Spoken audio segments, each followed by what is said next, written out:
Hello and welcome.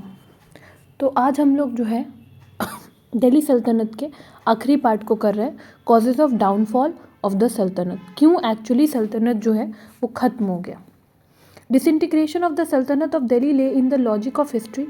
The most distressing part of the story, however, is that its ghosts continued to haunt the historic capital of India for so long after the death of Firoz Tughlaq and the invasion of Amir Timur.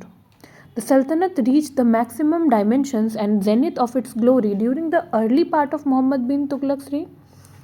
Its growth and development stopped in the early 30s and 40s and 14th century.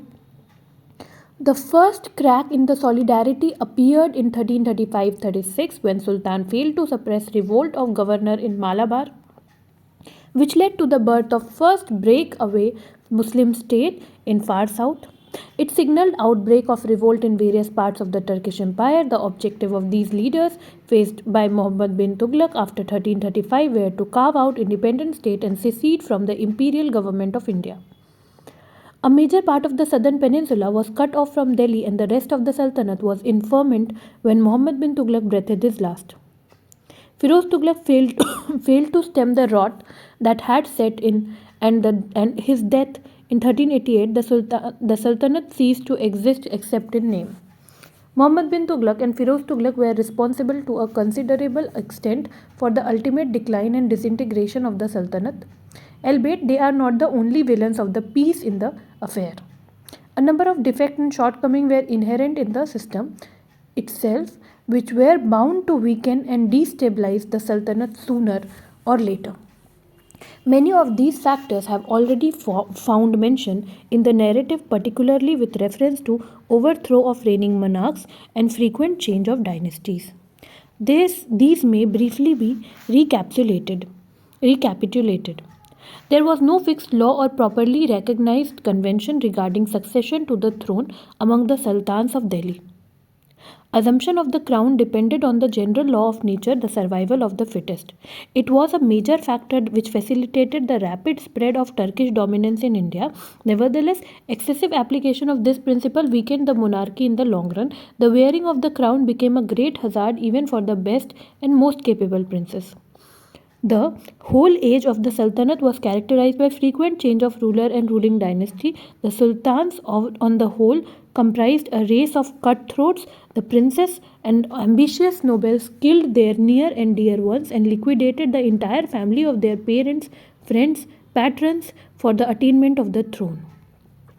Such wanton destruction of life and wiping off royal talent at the hand of unscrupulous and unworthy assassins and bloodthirsty generals cut at the root of Turco-Afghan monarchy by depriving it of the very human source from which it sprang up. The self-seeking nobles belonging to diverse races and clans, the slave officers attached to various sultans, and the princely products of the royal harem, which usually comprised hundreds of women, were all involved in the self-destructive game of power politics. तो क्या कहा जा रहा है कि मोहम्मद बिन तुगलक के शुरुआती में तो दिल्ली सल्तनत अपने पीक पर था, लेकिन उसके बाद जब रिवोल्ट शुरू हुआ 1335 से मोहम्मद बिन तुगलक के खिलाफ, तो फिर उन्होंने रिवोल्ट को वो बिल्कुल मैनेज नहीं कर पाए और धीरे धीरे साउथ हट गया और फिर बाकी जगह पर भी रिवोल्ट होकर के सल्तनत का एरिया बहुत छोटा हो गया। फिरोज तुगलक जब आए तो वो जो है उन्होंने कोई स्ट्रिक्ट मेजर्स लिया नहीं। वो हर बार जो है इंसानियत का वास्ता दे करके ये वो करके स्ट्रिक्ट मेजर्स लेने से बचते रहे और उन्होंने जो पॉलिसीज़ लिया लॉन्ग रन में उसने एम्पायर को पूरी तरह से खोखला कर दिया, है ना। जैसे उन्होंने जागीरदारी जो अलाउद्दीन खलजी ने ख़त्म कर दिया था वो उन्होंने दोबारा से शुरू कर दिया।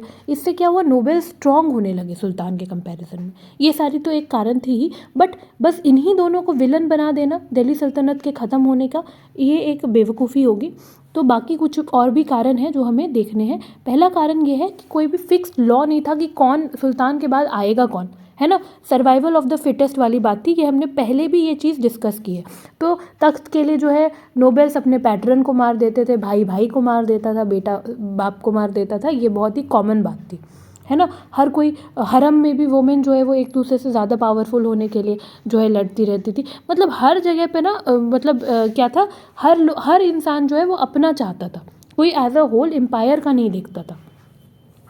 और जितने भी रॉयल हरम होते थे उसमें जो है हंड्रेड्स ऑफ वुमेन होती थी, जो सबकी सब जो है self destructive game power politics में सब के सब भिड़े रहते थे। इसके बाद strength of stability of the Sultanate was based on its army organization. Fearless and courageous Turkish warriors had conquered India by the force of arms. It was they who constituted backbone of the Sultanate. Army establishment of sultans was, however, based on feudal principle in general, which carried with all its inherent defects of the system. Alauddin raised a strong, well-equipped army paid in cash by the state, but his successors, including the Tughlaqs, failed to follow his example in this regard. The offensive power of the royal army was lost during the reign of Muhammad bin Tughlaq, while its defensive teeth was broken by Firoz Tughlaq by the careless disregard of the most elementary principle of the army organization. He made the system of granting jagirs to the nobles and assignments on the revenue to the trooper universal, offered military service to the old incompetent person for life, and adopted many ill-conceived and unprofessional measures which seriously undermined the discipline and efficiency of the royal army. Firoz Tughlaq was primarily responsible for the decay and deterioration of the once mighty and invincible army of the Sultanate. None of the succeeding sultans of Delhi possessed the intellect or resource to revive the material traditions of the bygone days. Turkish sultans of Delhi were autocrats. अच्छा ठीक है, ये point हम लोग बाद में करते हैं, पहले ये वाला पॉइंट। तो दूसरा पॉइंट क्या था कि आर्मी जो है वो कभी स्ट्रांग नहीं रही, क्योंकि वो फ्यूडल प्रिंसिपल्स पर बेस्ड थी, है ना। शुरू में आर्मी जितनी स्ट्रांग थी, अब रूलर जितना स्ट्रांगली आर्मी को डिसिप्लिन कर पाएगा, आर्मी उतना ही हेल्पफुल हो जाएगी। वो आर्मी अगर डिसिप्लिन है तो वो एक एसेट है स्टेट के लिए, और अगर इनडिसिप्लिन है तो वो लाइबिलिटी हो गई, है ना। अलाउद्दीन खिलजी ने क्या किया, आर्मी ऑफिसर्स को कैश में पे किया, उनकी रॉयलिटी ख़त्म कर दी, है ना, उनका पब्लिक में पीना सब चीज़ बंद हो गया। लेकिन अलाउद्दीन खिलजी के समय आर्मी बड़ी वेल डिसिप्लिन थी और उन्होंने ऑलमोस्ट हर बैटल जीता। लेकिन तुगलक के समय में ये चीज़ नहीं हो पाया, और स्पेशली फ़िरोज़ तुगलक की अगर बात की जाए तो फ़िरोज़ तुगलक ने तो बहुत ही बेवकूफ़ी की आर्मी के मैटर में। उन्होंने जागीर्स दे दिए लोगों को, साथ साथ मिलिट्री सर्विस देने लग गए वो ओल्ड लोगों को इंसानियत के नाम पे कि उनसे जॉब कैसे ले लिया जाएगा। तो इनकॉम्पिटेंट है और उनको फिर भी सर्विस है ना। और ये सारी अनप्रोफेशनल बातें हैं, है ना, जो फ़िरोज़ तुगलक ने की। साथ साथ उन्होंने हेरिडिटरी भी बना दिया, मतलब अब मेरिट के बेस पर जो है वो किसी का अपॉइंटमेंट ही नहीं हो रहा था, हेरिडिटरी हो गया। तो इस वजह से जो है आर्मी को कह दो कि आर्मी में जो है टर्माइट लग गया, दीमक लग गया, और आर्मी जो है अंदर से खोखली हो गई। और आर्मी ही स्ट्रांग नहीं है तो सल्तनत भी स्ट्रांग नहीं हो सकती है। इसके बाद क्या है कि टर्किश सुल्तान जो है वो ऑटोक्रेट थे। Government was based on highly centralised despotic principle. Some of the sultans formally introduce the Islamic law within their dominance, albeit there was no rule of law in the sultanate. Most of the time it was usually the sultan whose words was treated as law. The strength or success of the government therefore depended upon the personality and character of the sultan. The successors of Firoz Tughlaq were all weakling who failed to acquire a strong grip over the administration and played as tools in the hands of the selfish nobles. The Sultanate was accordingly reduced to petty principality of Delhi within a decade of the death of Firoz Tughlaq. तो क्या कहा जा रहा है कि Turkish सुल्तान जो हैं वो ऑटोक्रेट्स थे। ऑटोक्रेट्स का मतलब होता है जो बस अपना सुने, और हाईली सेंट्रलाइज्ड प्रिंसिपल था। और कुछ सुल्तान ने तो इस्लामिक लॉ को मतलब रूल बना दिया था, लेकिन वहाँ पर कुछ there was no rule of law. कभी इस्लामिक लॉ से चल रहा है, वरना सुल्तान के बाद से चल रहा है। मोस्ट ऑफ द टाइम क्या होता था कि सुल्तान का वर्ड लॉ होता था। जैसे आपने अलाउद्दीन खिलजी के केस में देखा, उन्होंने क्या कहा कि मुझे जो ठीक लगता है मैं करता हूँ, मुझे नहीं पता कि वो इस्लाम के हिसाब से लॉफुल है भी या नहीं। तो क्या होता था कि स्ट्रेंथ या सक्सेस गवर्नमेंट का किस पर डिपेंड करता था कि सुल्तान का कैरेक्टर कैसा है। और फ़िरोज़ तुगलक के बाद जो सुल्तान बने, उनके जो एयर थे वो बहुत ही वीक थे, और उनकी वीकनेस की वजह से सल्तनत भी वीक हो गया, क्योंकि जब वो वीक हुए तो नोबेल्स जो है उन्होंने खुद को एजर्ट करना शुरू कर दिया। Sultanate was a police state by nature. It was based on force and aggression and did not enjoy the consent or willing cooperation of its subject. The sultans were usually contented with the performance of twofold function: maintenance of peace and order and collection of taxes. Public welfare activities were not treated as the duty of the state, though some benevolent sultans did a lot for the happiness and prosperity of their people and helped in socio-cultural development of the country. The Sultanate was formally recognized as the Islamic State. Therefore, majority of the subjects who happened to be non-Muslim suffered from civil disabilities. With a few exceptions, most of the Sultan did not attempt to win the goodwill of their Hindu subject. As a result, the Hindus generally maintained an attitude of indifference towards the government and did not take much interest in the rise and fall of the ruling dynasty or change in the fortunes of the reigning monarch. Whenever possible, the vanquished Hindu chiefs took up arms against the Sultanate and strove the best to regain their lost independence. Sultanate was therefore not a popular support. सल्तनत जो है वो police state थी, वो लोगों के मन से नहीं बनी. सुल्तान जो है वो पब्लिक वेलफेयर की एक्टिविटीज़ नहीं किया करते थे. सुल्तान को बस दो काम था कि लॉ एंड ऑर्डर को मेंटेन करना है और फिर उसके साथ टैक्सेस लेना है. कुछ सुल्तान ने वैसे भी पब्लिक ऑर्डर की चीज़ें की, लेकिन जो सल्तनत था वो लार्जली इस्लामिक स्टेट था और प्रजा ज़्यादातर नॉन मुस्लिम्स थी. तो ऐसे में क्या हुआ कि एक दो सुल्तान को छोड़ करके किसी ने नॉन मुस्लिम जनता को अपने तरफ मोड़ने की कोशिश ही नहीं की. इस वजह से क्या हुआ कि हिंदू जो है वो लार्जली जो है अनअफेक्टेड, इनडिफरेंट रहते थे. कौन सुल्तान आ रहा है, कौन सी रूलिंग हाउस आ रही है, उनको फ़र्क नहीं पड़ता था. और जब भी मौका मिलता था तो हिंदू चीफ जो है वो आर्म्स लेकर के इनके अगेंस्ट भी खड़े होते थे ताकि उनको उनका इंडिपेंडेंस वापस से मिल जाए. Muhammad bin Tughlaq was the first among the sultans of Delhi who owes a special responsibility for the decline and disappearance of the Sultanate. Partly an idealist and partly a visionary, he was self-willed, obstinate and hot-tempered autocrat who mishandled the affairs of the state and created a thorough mess on the political, administrative, economic as well as military front. He wasted the immense resources of the state on his wild projects which failed because these were either executed badly or found impracticable. He earned the hostility of the nobility and the ulema and was hated, despised by his subject. He failed to suppress the forces of disruption and badly impaired the military prowess of the Sultanate before his death. तो मोहम्मद बिन तुगलक पहले सुल्तान थे जो बस अपनी मर्जी का करते थे और इनके प्रोजेक्ट जो है इनके प्रैक्टिकल भी नहीं थे, फिर भी शुरू कर देते थे और सल्तनत का रिसोर्सेज जो है इस चक्कर में इन्होंने बर्बाद कर दिया. इनको लोगों का सजेशन भी नहीं पसंद था तो नोबिलिटी भी इनको हेट करने लगी क्योंकि ये किसी को लेकर चल ही नहीं रहे थे. इस वजह से क्या हुआ कि मैनेजमेंट स्टेट का गड़बड़ हो गया इनके मरने के बहुत पहले ही.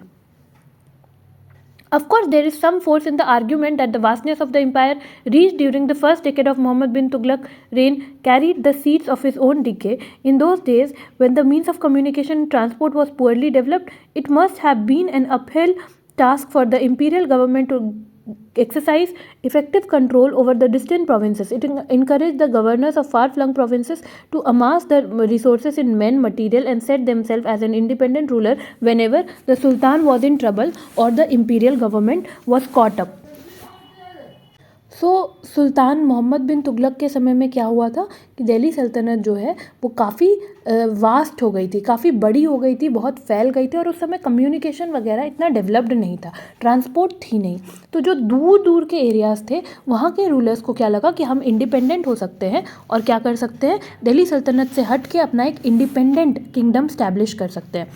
Firoz Tughlaq inherited a fast disintegrating empire infested with widespread revolt and disorders. An incompetent general, he had neither the resources nor the willpower to bring back the lost dominance under his control. He was therefore content with the Sultanate which had been reduced to the status of regional kingdom. It was governed well during the first half of his reign by his capable minister Khan-e-Jahan Maqbool, after whose death the administration deteriorated rapidly under the unimaginative and weak policy of the Sultan. Revival of the Jagir system, conversion of nobility into feudal lords, dominance of the ulema in the state politics, defective revenue policy, unscientific land reforms, recognition of hereditary principle in the service rendered the administration hollow from within and crippling it beyond all repairs. Weak central government, corrupt civil servants and defunct military organization encouraged the authority and signal and total disruption of the Sultanate. Above all, the excessively long life enjoyed by Firoz Tughlaq did an incalculable harm to the interest of his own ruling dynasty. His first two grown-up and capable son predeceased him, thus leaving the burden of the state upon the soldiers of his younger offspring, none of whom was inexperienced or trained enough to hold his own as a monarch. It led to the rise of kingmakers among the selfish nobles who used the princess as puppets in their own hands, engulfed Delhi into a protracted civil war, and made a mockery of the crown. No wonder the Sultanate of Delhi collapsed like a house of cards immediately after the death of Firoz Tughlaq. तो फिरोज तुगलक जो है उनको एक ऐसा empire मिला जहाँ पर revolt हो रहे थे, क्योंकि मोहम्मद बिन तुगलक के लिए हर कोने में रिवोल्ट हो रहे थे. फिर भी और फिरोज शाह तुगलक जो है वो बिल्कुल इंटरेस्टेड नहीं थे कि वो नया एरिया अपने अंदर करें. वो जो है उनको जितना मिला था वो उतने में ही खुश थे. और फिरोज तुगलक के जो प्राइम मिनिस्टर थे खान जहान मकबूल, जब तक वो ज़िंदा रहे 18 साल तक, तब तक जो है एम्पायर बहुत अच्छे से चला, क्योंकि खान मकबूल चला रहे थे. पर जैसे ही खान मकबूल चले जाते हैं, खान मकबूल की डेथ हो जाती है, तो उसके बाद फिरोज तुगलक जो है वो बहुत सारे इम्प्रैक्टिकल डिसीजंस लेते हैं और उनको कोई बेटर एडवाइज़र भी नहीं होता. जैसे जागीरदारी सिस्टम को वापस से चला देना. इस वजह से क्या हुआ कि सारे के सारे नोबिलिटी अब जो है फ्यूडल लॉर्ड्स बन गए, अपनी मर्जी का ये चला रहे थे. उलेमा जो है वो बहुत दखलंदाजी देने लगे स्टेट पॉलिटिक्स में. रिवेन्यू पॉलिसी बर्बाद हो गई. अनसाइंटिफिक लैंड रिफॉर्म कर दिया. पहले तो है लैंड को एक्सेस किया जाता था कि कैसी है नहीं है, उस हिसाब से फिर टैक्स लिया जाता था. वैसा इन्होंने कुछ नहीं किया. हेरिडिटरी प्रिंसिपल दे दिया एडमिनिस्ट्रेशन में कि कोई एडमिनिस्ट्रेशन में है तो उसके बच्चे एडमिनिस्ट्रेशन में आ सकते हैं बिना मेरिट देखे. इससे क्या हो गया, सेंट्रल गवर्नमेंट जो है इतनी खोखली हो गई कि अब उसको ठीक भी नहीं किया जा सकता था. इसके साथ साथ फिरोज तुगलक जो है वो एक लंबी ज़िंदगी उन्होंने जी, जिसके वजह से फिरोज तुगलक के जो 2 बड़े बेटे थे जो एक्चुअली में केपेबल थे, वो फिरोज तुगलक से पहले ही उनकी जो है मृत्यु हो गई. और उनकी मृत्यु की वजह से क्या हुआ कि अब जो फिरोज तुगलक के जो भी डिसेंडेंट्स थे वो एकदम इनकेपेबल थे और संभालने लायक, सल्तनत संभालने लायक थे भी नहीं. The Sultanate of Delhi was dead before the invasion of Timur. The ghost of it remained. The mighty conqueror struck a blow at the ghost and made it shrink with pain. He trampled Delhi under his feet and proclaimed the death of the Sultanate to the whole of the Muslim world. It was all set for establishment of Timurid Empire in India, albeit the hero of the hour was least attracted by it. He left for Samarkand and never bothered to know who ruled over the dead and the dying. तो क्या हो गया कि ये जो दिल्ली का सल्तनत था ये तो पूरा तरीके से मर चुका था, बस इसकी जो है आत्मा बची हुई थी. इस आत्मा को जो है आ करके ब्लो दे करके तिमूर ने जो है इस आत्मा को भी ख़त्म कर दिया. दिल्ली जो है वो तिमूर के पाँव के नीचे जकड़ी हुई थी. और क्या हो गया था, मुस्लिम वर्ल्ड में ये बात फैल गया कि दिल्ली सल्तनत ख़त्म हो चुकी है, हर तरीके से ख़त्म हो चुकी है. और जो है एकदम इंडिया जो है वो एकदम फ्री था कि तिमूर चाहें तो अपना तिमूरिड एम्पायर बना सकते थे. पर तिमूर को कोई इंटरेस्ट नहीं था और वो समरकंद चले गए. उनको कोई फ़र्क नहीं पड़ रहा था कि यहाँ जो ऐसी एम्पायर है, जो लोग हैं, उन पर रूल कौन कर रहा है कौन नहीं कर रहा. Timur left behind a political vacuum at Delhi over the imperial capital of Indo-Turkish Sultan. It is amazing, however, that not a single leader emerged on the Indian political horizon for a century and a quarter who could revive the past glory of Delhi and establish his claim as the monarch of India. Stripped of its grandeur and prestige, Delhi was reduced to the status of petty principality, which continued to be ruled by the Lilliputians styled as sultans. तो क्या कहा जा रहा है कि अमीर Timur जो है उन्होंने पॉलिटिकल वेकम क्रिएट कर दिया था इंडिया में, नॉर्दर्न इंडिया में पॉलिटिकल वेकम क्रिएट हो गया था. और ये बहुत ही आश्चर्यजनक बात है कि कोई भी ऐसा एक लीडर इमर्ज नहीं हुआ 100 सालों से ज़्यादा समय तक में. कोई लीडर ऐसा इमर्ज नहीं हुआ जो वापस से दिल्ली सल्तनत बनाए, है ना. दिल्ली एक बहुत ही छोटी सी प्रिंसिपैलिटी बन के रह गई थी, एक रीजनल किंगडम बन के रह गई थी. अब दिल्ली सल्तनत जैसा कुछ नहीं था. और दिल्ली सल्तनत पर जो लिलीपुटियंस रूल करते थे, लिलीपुटियंस आई होप यू नो, तो वो जो रूल कर रहे थे वो खुद को सुल्तान समझते थे, पर वो सुल्तान थे ही नहीं, क्योंकि अब सल्तनत भी नहीं था. It showed some signs of recovery under the Lodis, albeit the tribal monarchy of the Afghans, based on the feudal principles, and weakened the vociferous and individualistic tendencies of its grandees, stood little chance of developing into an all-India power. Babur sounded its death knell on the historic battlefield of Panipat and revived the glory of Delhi as the imperial capital of Hindustan. तो क्या हो गया, ये फिर उसके बाद जो है दिल्ली की जो दिल्ली सल्तनत थी, ये फिर लगा कि ये रिकवर कर जाएगी ट्राइबल अफगान के अंदर, लोदीज़ के अंदर. और थोड़ा थोड़ा ये ठीक हो भी रही थी. सिकंदर लोदी के समय में देखें तो वो वापस से एब्सोल्यूट मोनार्की का कॉन्सेप्ट लेकर आ रहे थे. बट सिकंदर लोदी के जाने के बाद, आई एम सो सॉरी, क्या हो गया कि बाबर जो है उन्होंने अटैक कर दिया इंडिया पर। फर्स्ट बैटल ऑफ पानीपत में उन्होंने जो है दिल्ली को जो है लोधी से फ्री कर दिया, और फिर उन्होंने जो है इम्पीरियल कैपिटल ऑफ हिंदुस्तान को जो है दिल्ली को जो है इम्पीरियल कैपिटल ऑफ हिंदुस्तान बनाया बाद में मुगल एम्पायर के अंदर।